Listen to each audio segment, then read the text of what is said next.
And yes, we are back. Shout outs to us for making it back. You, me, all of us. I actually hurt my shoulder at the gym yesterday, so I'm not gonna be doing too much moving of my arm. But we still out here. I was trying to do a PR of 185 on the bench, and I was just like not ready. I would say I was very I don't know. I don't know, distracted. I wasn't prepared for it. Like I should have been like more serious in my form, done like more slower. And when I tried to get it up, I think I pushed too hard on my right side, and it just I can still move it and stuff, but it feels kind of uncomfortable. I even still worked out on it and stuff. Like it's not bad. It's just like feels sore in a not good way. Anyways, we're gonna watch why it's actually valuable to be detached. And I thought this was more interesting because I know a lot of guys online, especially dudes, at least in my own personal experience, have it like, yeah, I don't care about anything. So I'm going to, like, nothing matters. So I'm just going to do nothing and not try to improve on anything because nothing matters, but I'm actually awoke and aware. And it's like, come on, bro. It's not the way. So I think it's just interesting for me personally to get like a different perspective on like why it actually is valuable to be detached from, some avatar type stuff. Shout outs Dr. K, let's go. Today we're going to talk a little bit about detachment, apathy, and motivation. I like one of those things. And a lot of people like myself will talk about the value of detachment, right? We'll say that based on all these spiritual traditions that you should detach from the world. And as you detach from stuff, you'll be happier, you'll be more content, you'll be more free, and sometimes even more productive. Hey there, thanks for watching, and I'm glad these videos have been helpful. A lot of times I I'll don't know. read the comments and see people asking, well, what do I actually do about it? Which is such a great question. And unfortunately, my experience has been that the resources out there aren't actually that good at helping people create sustainable change, which is why I started HG in the first place. HG coaches are trained on a curriculum that integrates Just all of out my of respect understanding for into Dr. what is K, motivation, I'm just gonna what watch this. paralyzes us, and how to Just create out of respect for lasting, him and his meaningful work change. ethic. So if you're ready to take the next step, HE coaches are ready to build the life that you want. They've helped people build careers, find relationships, build networks of friends, discover what their passions are, and pursue their hobbies. I So if respect this Dr. sounds K, like man. something that you'd be interested in, check out the link in the description below. But a lot of times that seems really confusing for people, right? Because if you really think about it, it's your attachment to things that actually gets you motivated and moving forward. And a lot of people get confused by this concept of detachment versus apathy, because if I detach from stuff, doesn't that mean that I stop caring? And caring is the only thing that actually keeps me going. Mm. And a lot of people who will listen to people talk about detachment will kind of conclude that, okay, I can't afford to be detached. Because if I become detached, then like, I'm going to sit around and do nothing. In fact, this sort of apathetic, nihilistic, mentally checked out stuff is actually what I struggle with every day. Yeah, this is the type of mindset I was describing for a lot of a lot of guys I know, a lot of people in general, and it's kind of a shame because I honestly think there's there's something like everyone who's like a introvert and who's probably spent a lot of time on the computer have some talent, like some creative means, but they suppress it, and it's like really unfortunate. What I struggle with is to find motivation. And so today what we're going to do is explain a little bit about the difference between detachment and apathy, and in some ways how they're almost completely polar opposites. And we'll talk a little bit about the value and explain why detachment can be so good. And most importantly, we're going to sort of explain to y'all the mechanism behind which detachment actually helps people move forward. So in order to understand this, we have to start with an understanding of how we normally motivate ourselves. So normally I have some kind of internal drive and I have some sort of external resistance. So a good example of this is that, let's say I'm ambitious and I want to accomplish a lot, but I hate my job.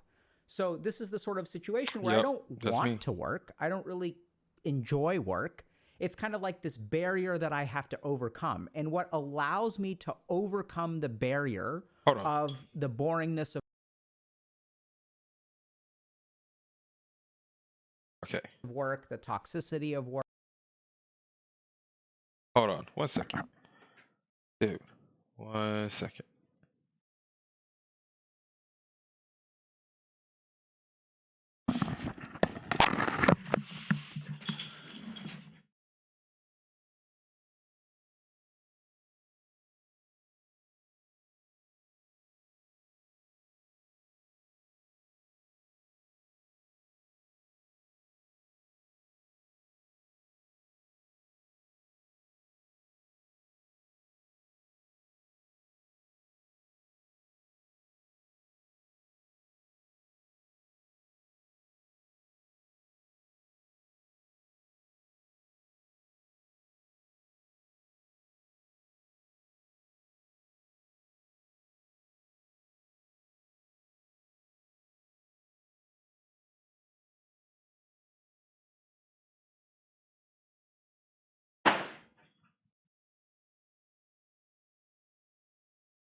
There's like this weird howling. I don't get it. Anyways.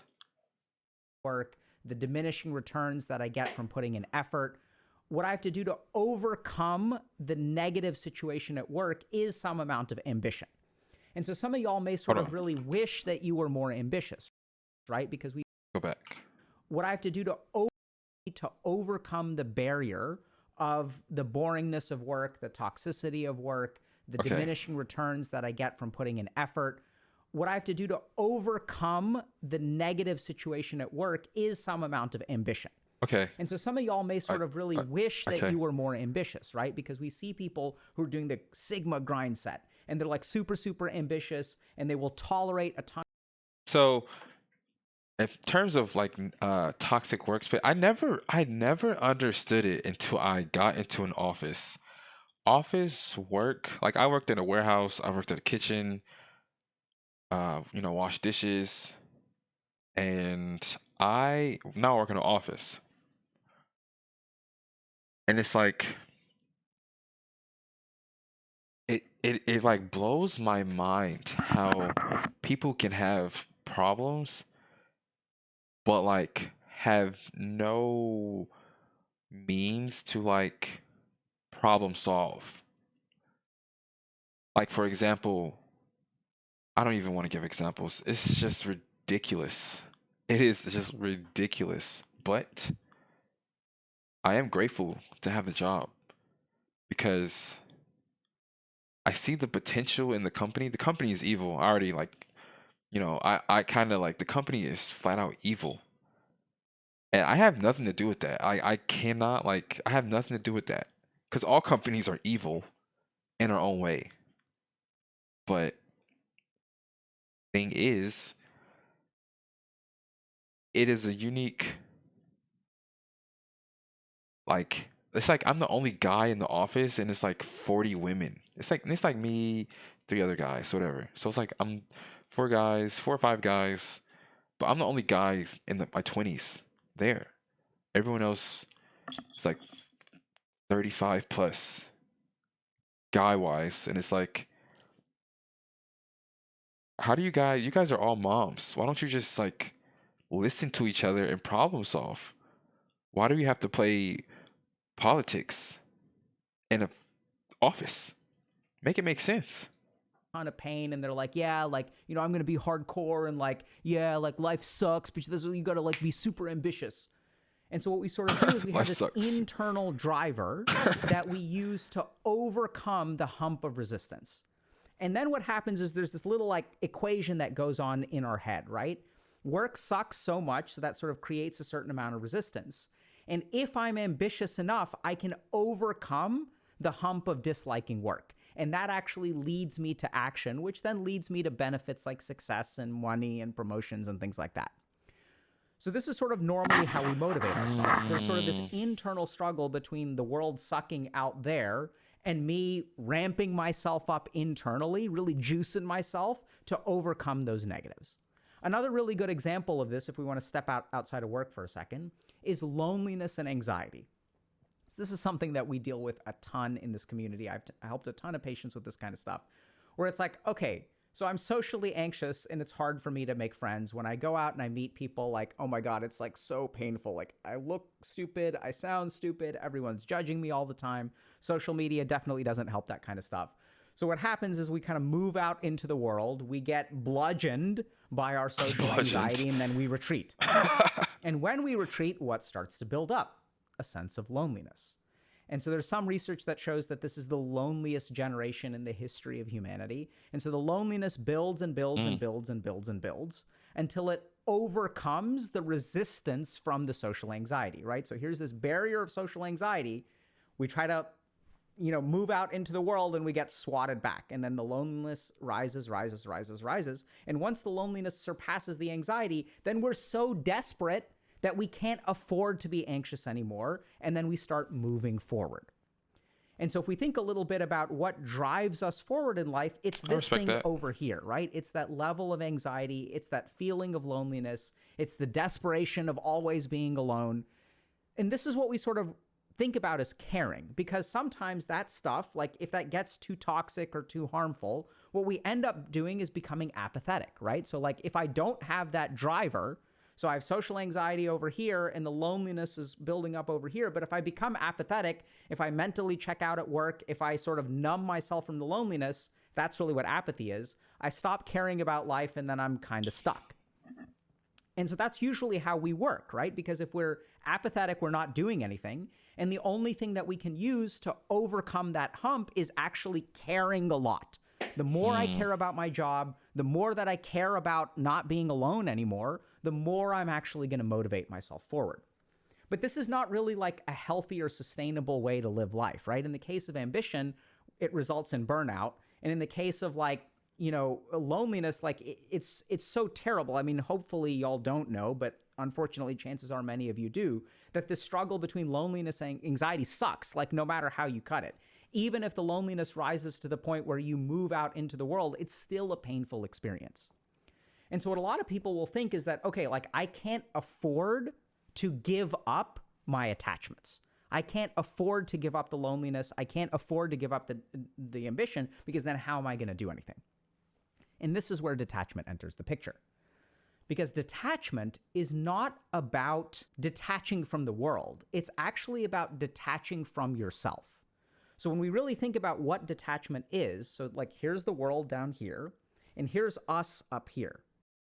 Just want to say this. That is basically what psychedelics are. They remove your ego so you detach from yourself and you get this blissful experience voluntarily. And it's like, oh, wow, okay, that was kind of cool. But, and that's why it's all like always, you always hear people saying, oh, it changed my life and all that. It's because it's doing the thing that he is explaining right now. It really like forces you to detach from yourself in a very like unique experience way. And we kind of sit in the middle. And I know that sounds kind of weird. What do I mean by that? So we kind of sit over here, and what we think detachment means, that we think it means removing ourselves from the world, right? Like I'm going to stop caring about stuff. But if you really look at it, what detachment truly means is removal from our own ego. Yep, I So told you, when we ego. remove ourselves from our ego, that's when we actually become detached. Now, what does that mean? Hmm. So I'll give you all kind of a simple example. Let's say I want to dance at a party. So I'm hearing the music. The music is fantastic. I Thanks really, at a really feel party. like dancing. What is it that keeps me from dancing? My thing, okay, so with this, it's like, so kind of had to work through this with at Dragon Con last year. All the dance events, it was like, man, I really want to dance. How do I just started. And the first day, it was, I don't, the first day, I actually learned. It was funny because I was learning and I kept up reapplying it over and over. The first day, I tried by myself. I just like it was a huge dance floor outside. So we went in there. Not we.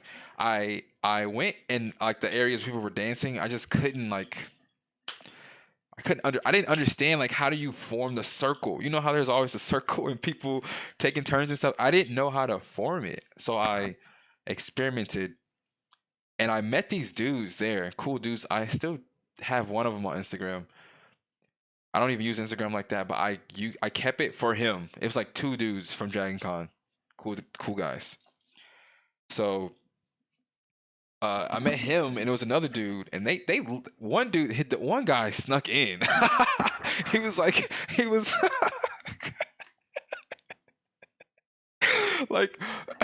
we got there. I mean I met him randomly, it's totally random. One dude was wearing a Koski, he was wearing a Koski cloak with a bucket hat. I was wearing Zenetsu's cloak, had some wooden sandals. That was a terrible idea. That was so bad. And the other dude, I don't even remember he was dressed up. I don't think he was. I don't think he was. And he was like, "What's up, gang?" Dude was funny. And yeah, we talking for about 2 minutes, 5 minutes, and we would start traveling together. So we got to the dance floor, and they did it. They showed me how. Basically, you just need one person, or you just gotta dance with confidence. You gotta just dance, have such energy, draw people in, and then more people would start looking at you. And it blew my mind how this dude did that. Everywhere we went, he would just, all right, hold my drink. I'm like, all right, what's up? And he would just he would he would do the nay nay. He would do it so hard. He would do it so hard, like he was, and just as he just had an Akatsuki cloak, and he would just do it so hard, and it taught me that if you wanna dance, people are gonna look at you regardless. Like people are already looking at you dancing. It's not really about like you can't stop it.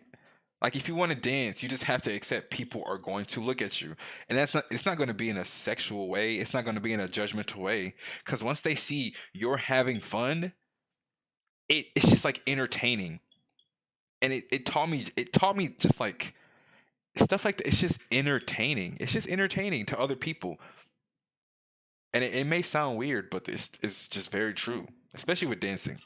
Like if you ever have the opportunity to just even if it's something simple just like just rocking back and forth, it's entertaining because people want to jump in and do it too. Everyone wants to dance. That's just something I learned personally. Because I can hear the music, I want to move, maybe I don't know how to dance, but who the hell cares, right? Generally Exactly. speaking, people who like dancing to music don't care if they know how to dance or don't know how to dance. You can still dance to the music and enjoy it. But what is it that keeps you from enjoying that moment in the world? It's not the world itself, it's your own ego. It's this idea that, oh my God, if I start dancing, I will look stupid because I don't know how to dance. Yeah. People will think I'm an idiot. It's going to be so embarrassing. What will people think? So in that moment, there you are existing in the world, and you have something in the world that you want to do, that you really want to do, that you crave doing, that you are jealous when you see other people who are able to do it. Yes, that's how and you're dancing is, unable to bro. do it. Yep, that's And how what is literally it how that dancing keeps is. you from doing it? It's not actually the world. It's not because the music sucks. The music is fantastic. What keeps you from doing it is actually your attachment to your own ego. So this is the thing that's really, really important to understand. When we're talking about detaching, we're not moving away from the world towards ourselves. We're actually moving away from ourselves and actually towards the world. And this is why people who are detached are able to Say that one more time. That was really really deep. away from the world. And understand when we're talking about detaching, we're not moving away from the world towards ourselves. We're actually moving away from ourselves and actually towards the world. And this is why people who are detached are able to dance like there ain't no tomorrow. They're able to actually live life to the fullest. If they go to karaoke, they can just sing karaoke and not worry about what other people think. Imagine what would happen if you went to a party and you didn't care what other people thought. Because if you really tunnel down into it, what is it that when we say care what other people think, what aspect of other people's thoughts do you actually care about? You care about their opinion of you. Their opinion of you is attached to your ego in the way that you're viewed, right? When a narcissistic person has a big ego, what is Bro, I just had the biggest brain blast. Cause it's like in real life, I don't care what people think. Honestly, like I just don't care. But online, for some reason, I care so much what like certain people think, and it like lives rent free in my head sometimes. But in real life, I like there's not a single like there's obviously people I remember and recollect good fond memories and conversation with, whatever, jokes and stuff. But online is it's the polar opposite. It's like bad. It's like terrible. Bro, I just had the biggest what the does that that mean? is That means that crazy. everyone needs to think positively about the narcissistic person. That's crazy. So this is the key thing to understand, that detachment and Okay. apathy, and we'll get into this a little bit more in a second, are actually complete opposites. And what we're not removing ourselves from the world. What we're actually doing is moving more into the world and removing ourselves from ourselves. So what does that mean in terms of that motivation kind of diagram that we were thinking about, right? Because here's my ambition, here's my feeling of loneliness, and then there's the resistance that I encounter. So that resistance is things like, oh my God, what will people think? Or I dislike my job. And so if we look at that resistance that keeps us from moving forward in life, that resistance is usually composed of emotions and ego. And so what a detachment actually does is it lowers that resistance. And the beautiful thing is that once we lower the resistance, once there is no hump to overcome, then we can be driven forward by all kinds of things. We no longer need ambition to act. We no longer need that loneliness to move out and engage with people. And that may sound a little bit weird, but let's like tunnel down into that. So what detachment actually does is lowers that resistance. And how does it do that? Because let's go back to the social example. I'm really lonely and I have social anxiety. So let's tunnel down into, okay, what is social anxiety?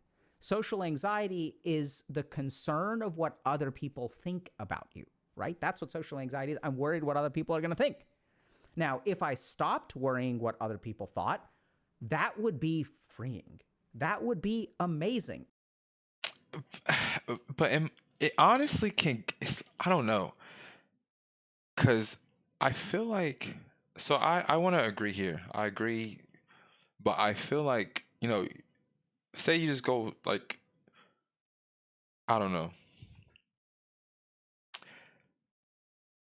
I think it depends on the circumstance. Like if I don't know, it's hard to like because in my mind it's like if I see someone, if I see a girl, right? I see a woman and I want to speak to her. Majority of the time, like what can I? Okay, Hey, I like your shoes. Oh, thanks. And then you just walk away. It's like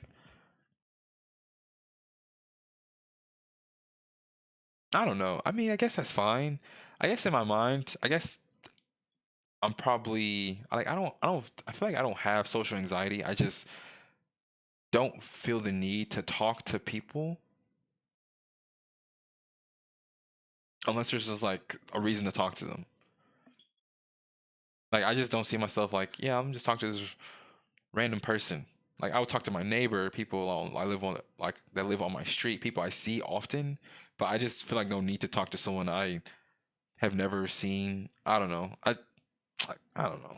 And the most important thing is that if I stopped caring what other people thought, I don't need loneliness to drive me to engage with other people. I can Oh, okay. engage with other people through That's the all point. kinds of other things. Like, hey, that person likes something that I like. That can drive me to form a connection with them. Okay, yeah, yeah, What yeah. about the work scenario, That's right? the bigger Because in picture. work, but I genuinely hate the work.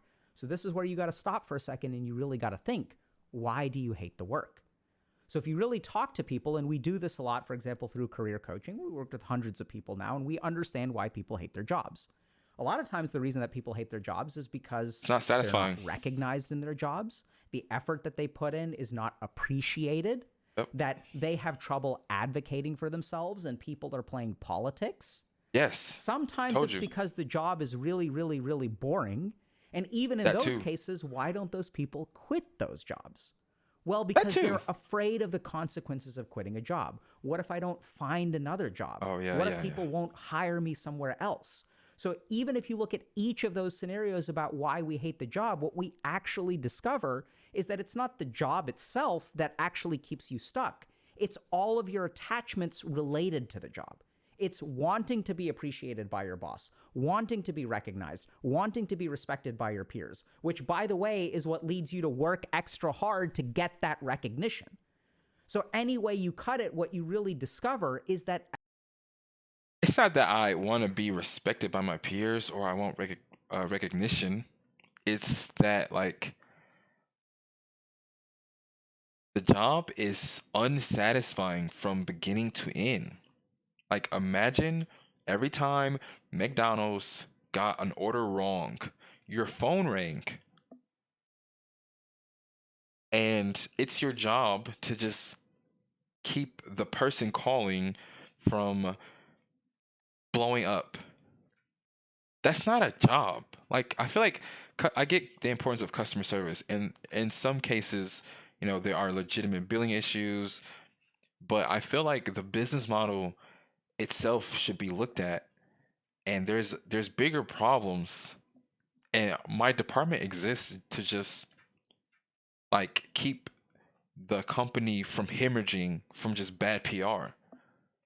And that's okay. I get why it exists. I get it. It's a new. I get it. A new company is growing. Yada yada yada. I get that, but it's just like you guys are making so much money. It's 2023.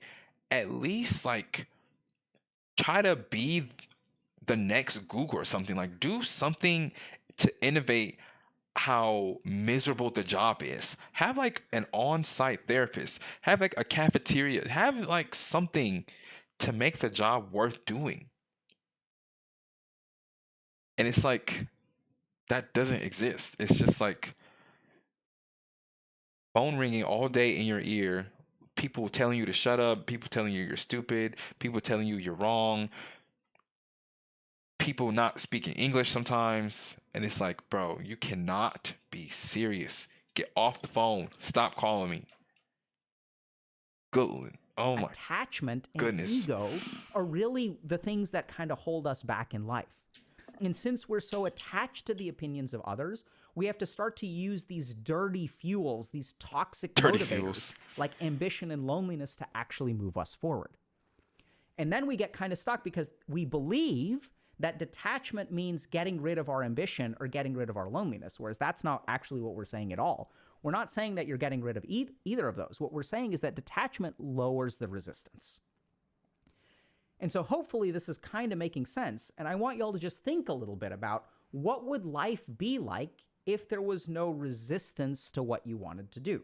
If you had a particular desire and your ego didn't say, hey, that's going to make you look stupid, or you weren't operating out of like fear of consequences or things like that. I think everyone should be able to agree that life would be better if they could do what they wanted at a really good proficiency without like distractions or, self doubt. No one can deny that. And yet, why does no one really work on it? It feels like maybe people are working on it and it's like a constant battle. I don't know. What would your life actually be like? And this is where a lot of people think, well, don't I need ambition or loneliness to motivate me? No, because once the resistance drops down to zero, then all kinds of stuff can motivate you. Resistance drops to Interest in zero. particular things, curiosity, all kinds of stuff actually naturally starts motivating you. Why aren't you motivated enough by those things right now? Because curiosity is not enough to overcome the ego, right? You Oh, can be curious about learning how to dance, And hey, like you go to a party and you're like, hey, like let me like learn how to dance, right? Let me be curious about this. That's beautiful. But the problem is that that curiosity is not enough to overcome the ego, which is why you don't live a life that is driven by curiosity. You live a life that's driven by loneliness or ambition. And so this is the beauty of detachment, because it lowers that resistance, it separates us from the ego, and it actually starts allowing us to live a life that's based on things like curiosity and interest, as opposed to like desperation, loneliness, or ambition. And so hopefully now you're kind of thinking, okay, so like this sounds pretty cool, like lowering that resistance seems pretty neat. So then the question naturally becomes, how do we cultivate detachment? And so now what we're going to talk about is the Sanskrit phrase called vairagya. So vairagya is the Sanskrit word for detachment. Why does it sound like he's saying Viagra? Phrase called vairagya. Viagra. What? So vairagya is the Sanskrit word for detachment. Sanskrit word for detachment. One more time. How do we cultivate detachment? And so now what we're going to talk about is the Sanskrit phrase called vairagya. So vairagya is the Sanskrit word for detachment. And there are Like certain void. ways that we Void. cultivate detachment. And the most important way that we cultivate detachment is actually through awareness.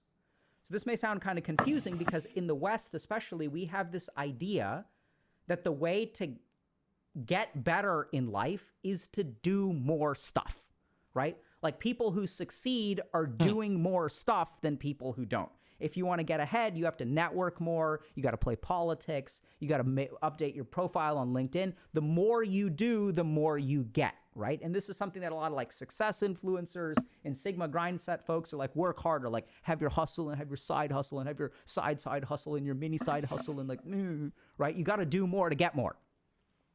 Even at work, right? People will say like, it's the go-getters who get promoted. And so this is the really bizarre thing, but that's actually not how it works. And if you talk to people who are lonely or are ambitious, what you'll find is that they exert a lot of effort, right? So even if you're someone, or you maybe have a friend who's like stuck at home and struggles with anxiety, if you actually ask that person, how much effort are you exerting? They may be like self-judgmental and they'll say, oh, I don't do anything. But if you actually look at the struggle of their day-to-day life, it's actually really hard, right? Because even going out is like climbing a mountain. These little things that are easy for other people require so much effort from the person who is more attached, who is more engaged with their ego. So this is where it's kind of bizarre, but the source of vairagya, the most important source of vairagya is actually awareness. And what do we mean by that? Or how does that work? So this is really simple, where awareness... That's kind of like why I watch these videos. Even if I can't implement what I am learning right away by some means or whatever, being aware, honestly, is helping my life a lot. Precedes control.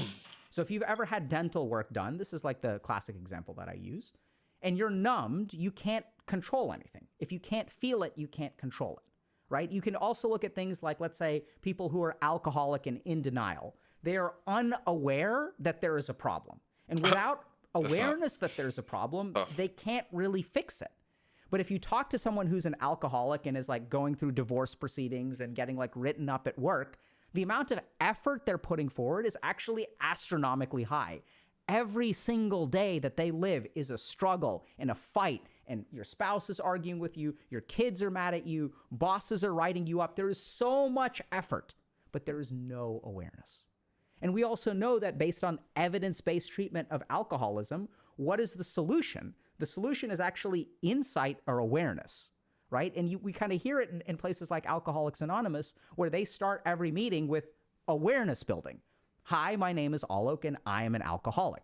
And that is so foundational, because once you understand once you understand what's going on, once you have awareness of not just the problem, but the whole system, then things actually become effortless. And there's one really good example of That's good to know. which is like, I don't know if y'all play video games, but like if you're good at a video game, people will look at you and will say, wow, that is so amazing. You must work really hard to be good at the video game. It looks so effortful. But when you're good at a video game, you actually don't expend a whole lot of effort. It's actually easy for you, right? But the question is, why is it easy for you? Because you understand. You That's understand true. the mechanics of That's true, man. Fighting games are lit for that reason. you understand the meta of the game. The more that you understand, the more easy things become. And this is the key thing about cultivating detachment. This is what the yogis figured out, is that if you want to live an easy life that is also happens to be like more productive, then you need to actually start with awareness. Because as long as we are numb to stuff, and as long as we don't understand how things work, we can exert all the effort in the world, and it's going to yield very few returns. And so then the question becomes, okay, how do we cultivate this awareness? And this is where there are a couple of simple answers. The first is meditation.